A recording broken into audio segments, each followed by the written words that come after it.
আসসালামু আলাইকুম বন্ধুরা, আবার চলে আসলাম নতুন একটি ব্লগ ভিডিও নিয়ে। তো আশা করি সবাই ভালো আছেন। আলহামদুলিল্লাহ আমরাও ভালো আছি।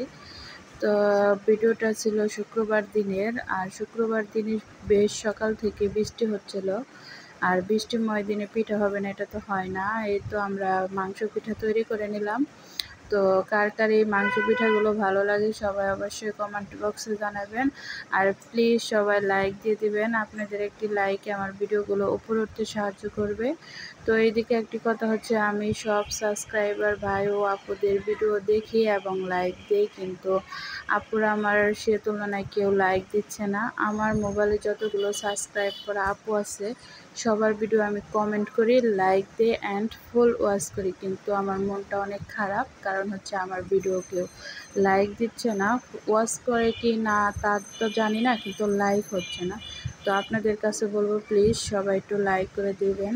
আর এই তো এইদিকে হচ্ছে পিঠা তৈরি শেষ, আর যে আটাগুলো বেঁচেছিল ওইগুলো দিয়ে আমরা রুটি তৈরি করে নিয়েছি।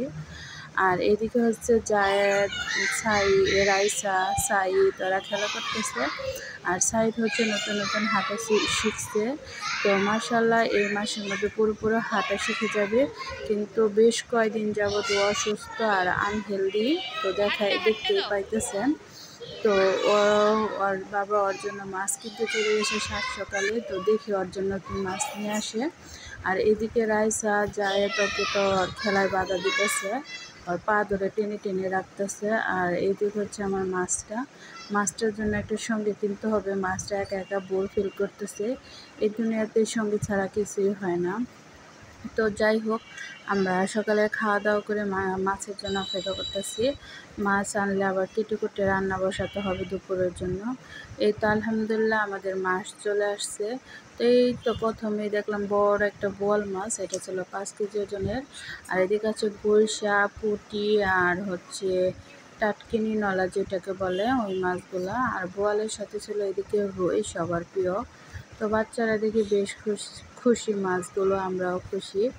তো এদিকে মাছগুলো আমার শাশুড়ি হচ্ছে ছোটো মাছগুলো কাটায় ব্যস্ত হয়ে গেছে। আর আমার জাল হচ্ছে আমাকে বড় মাছের আইসগুলো ফালাতে সাহায্য করবে। আর আমি বড় মাছগুলো কাটাকাটি করে আবার দুপুরে রান্নার জন্য চলে যাব। এই তো আম্মা বসে গেছেন হচ্ছে গিয়ে মাছ কাটতে, আর ওইদিকে জাল বসে গেছে হচ্ছে মাছের আইস ফেলাতে। আর আমি এদিকে সব বড় মাছ কেটে বোয়াল মাছের মাথাটা নিয়েছি। তো এইদিকে হচ্ছে সব মাছ কাটাকাটি শেষ। তো বোয়াল মাছের মাথাটা কাটতে গেছি। তো বোয়াল মাছের মাথাটা কাটতে যেয়ে বেশ কষ্ট হয়েছে, কারণ বোয়াল মাছের মানে মুখের চোয়াল বড়া হচ্ছে দাঁত, আর দাঁতে একবার আঙুল ফেসে গেলে তো আটকে গেলে আর বের হচ্ছিল না, যার ফলে আমার অনেক কষ্ট হচ্ছিল, হাতগুলো অনেক কেটে গেছে।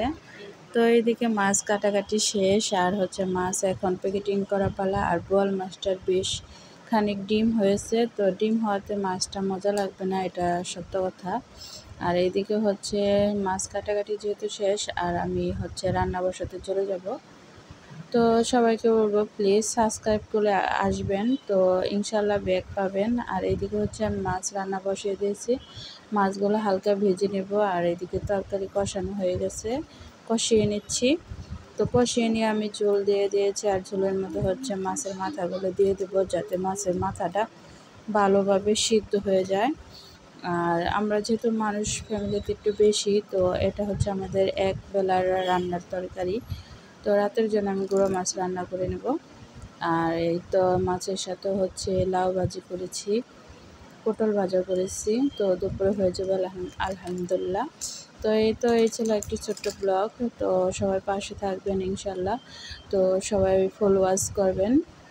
আর কি বলবো, আসসালামু আলাইকুম।